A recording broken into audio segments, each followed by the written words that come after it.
Hai, saya Jo. Balik lagi di Dinding Jo. Hollister adalah sebuah kota yang terletak di wilayah Central Coast, California, USA. Dengan populasinya yang berjumlah kira-kira 45.000 jiwa, kota ini banyak disukai oleh para turis. Karena daerah Hollister sangat terkenal dengan produksi minyak zaitun, kenari, dark chocolate, apel, dan aprikotnya. Kota ini juga terkenal dengan pabrik-pabrik birnya, seperti salah satunya Hollister Brewing Company. Di sana juga terdapat Taman Nasional Pinnacles, di mana para turis bisa menikmati keragaman satwa liar dan berbagai macam tumbuhan. Dan disinilah tinggal sepasang suami istri yang bernama Sang Lim Ji, atau yang biasa dipanggil dengan nama Sang Ji dan Yung Hee Ji. Mereka adalah pasangan dari Korea yang menikah pada tanggal 24 September 1994. Mereka telah menikah selama kurang lebih 23 tahun dan kemudian berimigrasi ke Amerika. Sang Ji bekerja sebagai teknisi di perusahaan listrik di San Jose. Sedangkan Yun Hee menjalankan usaha laundry yang bernama Hollister Laundromat di Tres Pinos Road. Setelah menikah, mereka memiliki dua anak perempuan cantik yang kini berusia 20-an. Putri sulung mereka bernama Serena Ji, sedangkan adiknya bernama Katarina Ji. Keluarga ini cukup dikenal di kalangan penduduk setempat karena telah tinggal di sana selama bertahun-tahun. Hari demi hari berlalu, dan mereka memiliki rutinitas yang hampir sama setiap harinya. Sampai pada suatu hari, di tanggal 28 November 2017, ketika Yun Hee yang sudah berusia 48 tahun selesai menutup tokonya. Dia pergi ke gym sebagai bagian dari rutinitas normalnya. Lalu dari rekaman CCTV, terlihat dia keluar dari gym pada pukul 19.23 malam. Di sisi lain, kedua putrinya Yun Hee yang sudah tidak tinggal bersama orang tuanya lagi sejak mereka kuliah, merasa khawatir karena ibunya tidak dapat dihubungi. Yun Hee kebetulan sangat dekat dengan putri tertuanya bernama Serena. Dia sering curhat dengan Serena melalui telepon, terutama mengenai masalah hubungannya dengan Sang Ji. Belakangan ini, Yun Hee sempat mengatakan kepada putrinya bahwa dia akan menceraikan ayah mereka, dan dia sedang mencari bantuan pengacara untuk membereskan perceraian mereka. Mendengar itu, tentu saja Serena tidak keberatan dengan keinginan ibunya tersebut. Karena sejak kecil, dia sudah sering melihat ayahnya melakukan KDRT terhadap ibunya. Itulah sebabnya Serena merasa sangat khawatir karena ibunya tidak menjawab teleponnya sama sekali sejak tanggal 28 November. Serena lalu meminta tolong kepada teman-teman ibunya.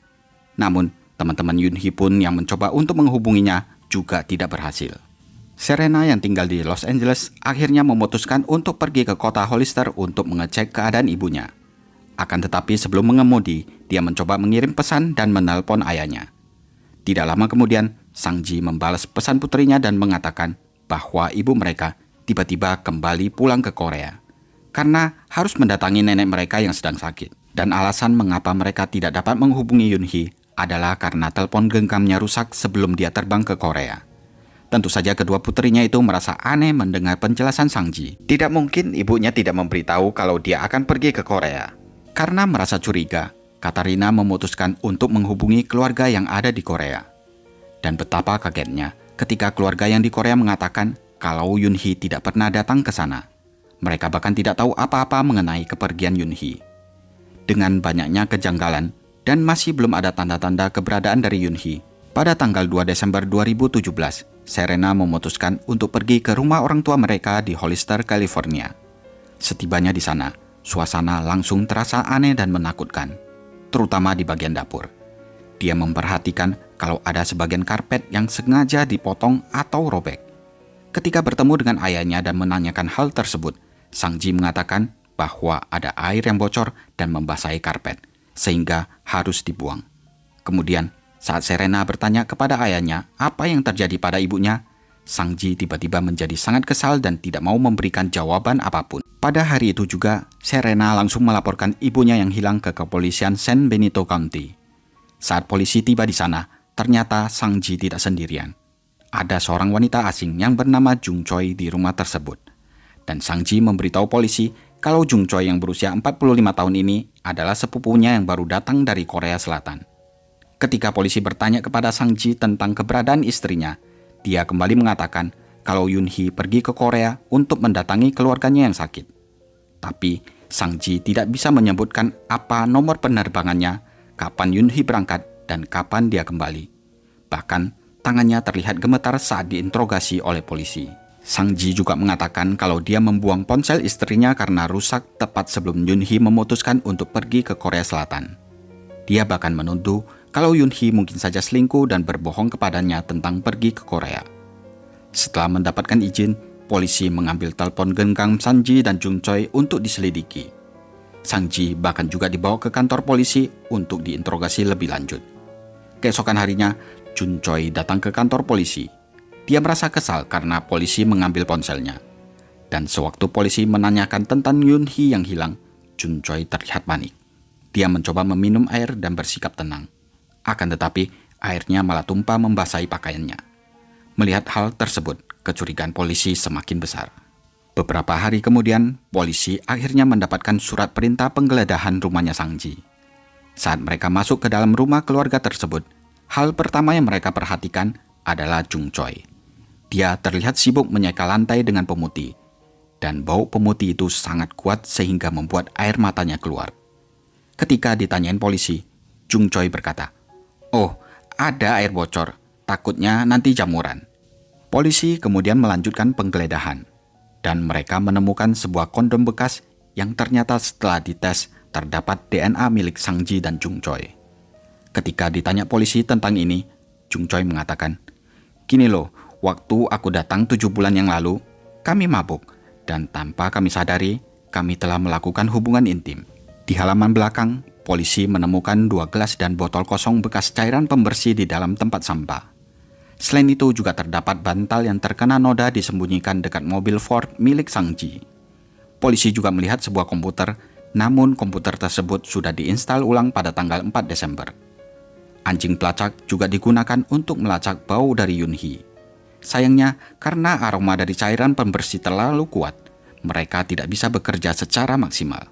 Tentu saja setelah semua bukti-bukti tersebut dikumpulkan, keduanya langsung ditangkap dan ditahan di kantor polisi San Benito County.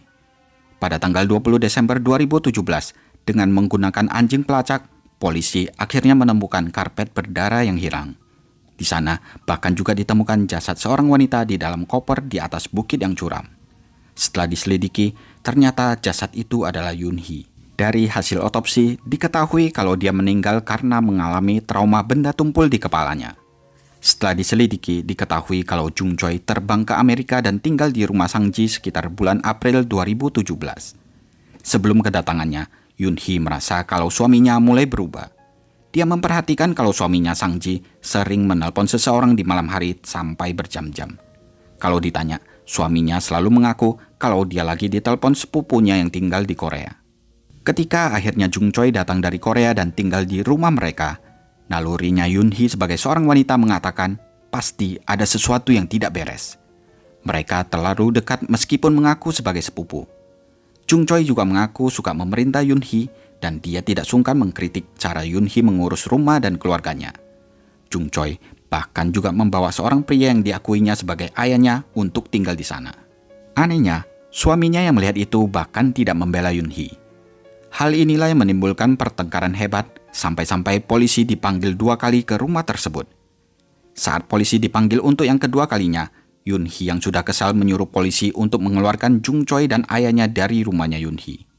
Gilanya setelah kejadian tersebut, Sang Ji malah melakukan perjalanan bersama dengan Jung Choi. Dari perjalanan itu, polisi kemudian menemukan bukti foto yang menunjukkan kalau Sang Ji dan Jung Choi telah berciuman. Dan hal yang paling membuat Yoon Hee marah adalah setelah mengetahui suaminya telah mengambil seluruh uang tabungan mereka dan mentransfernya ke rekening keluarganya Jung Choi di Korea Selatan. Kejadian ini terjadi di antara bulan Maret hingga bulan Mei 2017. Sang Ji telah terbukti mentransfer uang sebanyak 776.000 US dollar atau sekitar 12,4 miliar rupiah ke rekening ibu dan kakaknya Jung Choi di Korea. Selain itu, Jung Choi juga mengambil barang-barang berharga dari rumah Yoon Hee, seperti perhiasan, surat-surat berharga, dan barang-barang elektronik. Semua itu dilakukan tanpa sepengetahuan Yoon Hee. Tentu saja semua ini membuat Yoon Hee benar-benar marah dan muak. Dia akhirnya mengajukan perceraian. Namun, Sang Ji tidak mau mengabulkan keinginan istrinya karena dia tidak ingin berbagi harta dengan istrinya. Singkat cerita, setelah Sang Ji dan Jung Choi ditangkap, mereka malah saling menyalahkan satu sama lain. Jadi menurut Sang Ji, pada tanggal 28 November 2017, dia pergi ke bandara San Francisco untuk menjemput Jung Choi dan membawanya pulang ke rumah. Ketika Yoon Hee pulang dari gym, dia sangat terkejut dan kesal melihat Jung Choi. Ditambah lagi, suaminya sama sekali tidak menceritakan kalau sepupunya itu mau datang. Pasangan tersebut lalu mulai bertengkar hebat. Pada saat lagi rame-ramenya, tiba-tiba Jung Choi datang dari belakang sambil membawa tongkat baseball. Kemudian, dengan kejam dia memukul Yoon Hee sekitar 30 kali. Sang Ji mengatakan kalau dia dan Jung Choi berusaha untuk membela diri karena istrinya berusaha menyerang mereka berdua. Akan tetapi, polisi tidak menemukan bukti atau luka apapun di tubuh mereka berdua yang mendukung pernyataan itu. Para ahli mengatakan bahwa tidak mungkin pembunuhan terhadap Yoon Hee dilakukan oleh satu orang. Karena lukanya sangat parah, sehingga pasti dilakukan oleh seseorang yang lebih besar tubuhnya atau setidaknya 2 orang. Apalagi Jung Choi adalah wanita bertubuh mungil dan hanya berbobot sekitar 45 kg. Dari penyelidikan, diketahui kalau mereka lalu menyimpan mayatnya di gudang semalaman. Keesokan harinya, barulah mereka memutuskan untuk menguburkannya. Sedangkan cerita menurut versi Jung Choi, sejak awal dia datang dia tidak tahu kemana Yoon Hee pergi. Dia bahkan tidak melihat Yoon Hee lagi setelah tanggal 28 November. Namun, saat dia membersihkan rumah, dia melihat tongkat baseball di halaman belakang dan menyentuhnya. Itulah sebabnya DNA-nya ditemukan di sana. Pada saat itu, dia lalu berjalan keluar dan di sanalah dia melihat Yoon Hee sudah tergeletak tak berdaya di lantai. Tentu saja, dia menjadi sangat takut. Akan tetapi, Sang Ji malah memerintahnya dengan mengatakan, "Hei, kalau kamu nggak mau bantu, aku akan melaporkanmu yang melakukan semua ini." Jung Choi yang merasa terancam, terpaksa harus mengikuti semua perintahnya Sang Ji. Apalagi dia baru saja sampai di Amerika. Selain itu, Jung Choi juga mengatakan kalau hubungan antara dia dan Sang Ji itu sebenarnya dipaksakan. Pada dasarnya dia dilecehkan dan dipaksa untuk berpacaran dengan Sang Ji. Namun, kenyataan tidak demikian. Setelah Yoon Hee menghilang, hanya beberapa hari kemudian, dia malah pergi ke Hollister Laundromat dan mulai mengelola usaha laundry tersebut. Dia bahkan juga berbelanja dengan menggunakan kartu kredit milik Yoon Hee.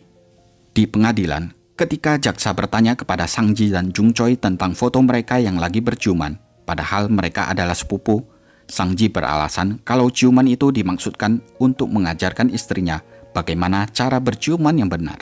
Akhirnya pada bulan Maret 2020, Sang Ji dijatuhi hukuman penjara 25 tahun karena telah membunuh istrinya. Sementara Jung Choi hanya dijatuhi hukuman 11 tahun penjara atas tuduhan telah melakukan pembunuhan yang tidak disengaja. Setelah bebas, dia harus dideportasi ke Korea Selatan. Kedua putrinya yang tidak terima dengan keputusan pengadilan itu, kemudian mengajukan tuntutan hukum perdata terhadap ayah mereka dan Jung Choi. Mereka menuntut biaya pemakaman, biaya pengacara, dan kerugian emosional. Tidak ada satupun dari putri Sang Ji yang hadir di pengadilan atau di hadapan pengacara selama persidangan. Dan pengadilan memutuskan bahwa Sang Ji dan Jung Choi harus membayar kedua putrinya masing-masing uang sebesar 20 juta US dollar atau sekitar 320 miliar rupiah. Akan tetapi, kecil kemungkinannya mereka akan menerima uang itu karena Sang Ji dan Jung Choi masih berada di penjara. Dalam gugatan tersebut, kedua putrinya Sang Ji juga menuntut pihak ketiga yang terlibat. Dan itu adalah saudara laki-lakinya Jung Choi yang menerima sebagian besar uang yang ditransfer ke rekening mereka. Tetapi, hal ini mungkin sulit untuk dibawa ke pengadilan karena saudara laki-lakinya Jung Choi berada di negara lain. Kedua putri Yoon Hee hanya bisa mengenang semua kebaikan ibunya. Dulunya, hampir setiap malam mereka akan membicarakan hal-hal yang terjadi pada siang hari. Yoon Hee akan menceritakan kepada putrinya tentang pekerjaannya pada hari itu. Dan putrinya akan menceritakan kepadanya tentang sekolah dan tugas yang dikerjakan. Meski terlihat sederhana, namun itu sangat berarti bagi mereka. Yoon Hee selalu ada untuk mendengarkan, dan dia banyak berkorban dalam hidupnya agar kedua putrinya bisa bahagia. Dia bahkan memutuskan untuk membuka bisnis laundry agar mereka dapat memperoleh penghasilan tambahan untuk membiayai pendidikan mereka. Dia selalu bangun pukul 5 pagi hanya untuk membuatkan sarapan bagi keluarganya. Kemudian mulai bekerja di usaha laundrynya, dan baru pulang hampir pukul 11 malam. Dia bekerja dengan rajin setiap hari, tidak pernah mengambil hari libur, kecuali saat putrinya diwisuda. Pada akhirnya, Kedua putrinya bahkan tidak pernah sempat untuk mengucapkan selamat tinggal kepada ibu mereka. Nah, gimana menurut kalian? Tulis di kolom komentar ya. This week, detectives looking for the body of Yoon Ji got the tip they needed that pointed them to a remote ravine just off Salinas Grade Road outside San Juan Bautista. There, they found the decomposing remains of a woman they believed to be Yoon Ji. She did not deserve that. We don't know the reason, of course, but nobody deserved to go like that. She was really a sweetheart. Everybody loved her. All the customers you would talk to in the laundromat, everybody loved her. She was really, really nice.